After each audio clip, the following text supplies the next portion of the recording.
So everyone, welcome back to another video. তো আজকে কথা হলো শাকিব খানের তাণ্ডব সিনেমা, যে ছবিটাকে পরিচালনা করবে রাইয়ান রাফি, সেই বিষয় নিয়ে এবং সেই আপডেট নিয়ে তোমাদের সাথে একটা আপডেট আজকে মূলত শেয়ার করবো। অনেকে হয়তো ভাবে যে সৌমিত, তৃষা, কোয়েল এদের কেন ছবি বারবার ইউজ করা হয়, এই হচ্ছে। দেখো, মূলত এটা প্রত্যেকটাই আপডেট।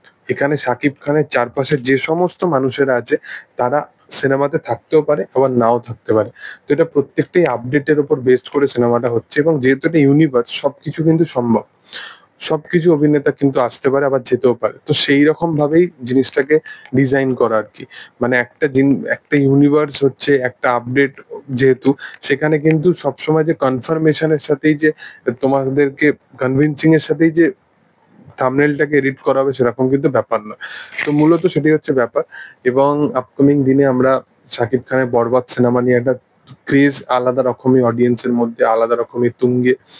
তো তোমাদেরকে আজকে একটা বড় আপডেট আর একটা শেয়ার করে রাখি, যে রিসেন্ট টাইমে তোমরা জানো যে জিদ্দাকে আমরা মুম্বাইতে একটা বড় বাংলার প্রোডাকশন হাউসের সাথে কথোপকথন করতে দেখি, যেটার হচ্ছে এসবিএফ।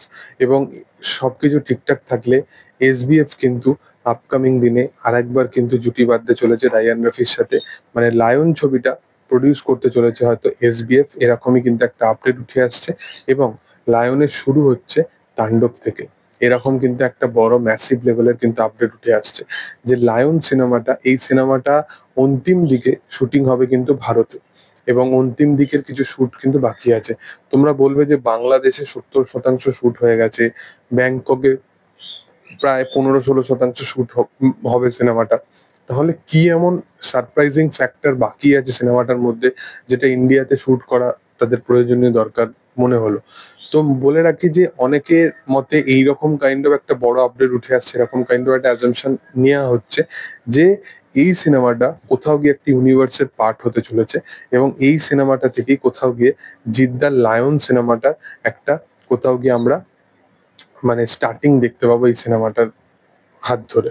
তো এইরকমই কাইন্ড অফ কিন্তু রায়ান রফি তার আপকামিং দিনে তার ফিল্মোগ্রাফির মাধ্যম দিয়ে এরকমই কিন্তু অডিয়েন্সকে কিছু একটা মেসেজ দিতে চলেছে। এবং এই সিনেমাটার মধ্যে আমি আরো এরকম ভালো ভালো অভিনেত্রীদের দেখতে চাইতাম, যেটা সচরাচর হয়তো হবে না, যার চান্সেস খুব কম। বাট সাবিলা নূর, তার সচরাচর আমি বেশি কাজ দেখিনি, বাট যেটা শুনেছি সে একজন ভালো অভিনেত্রী।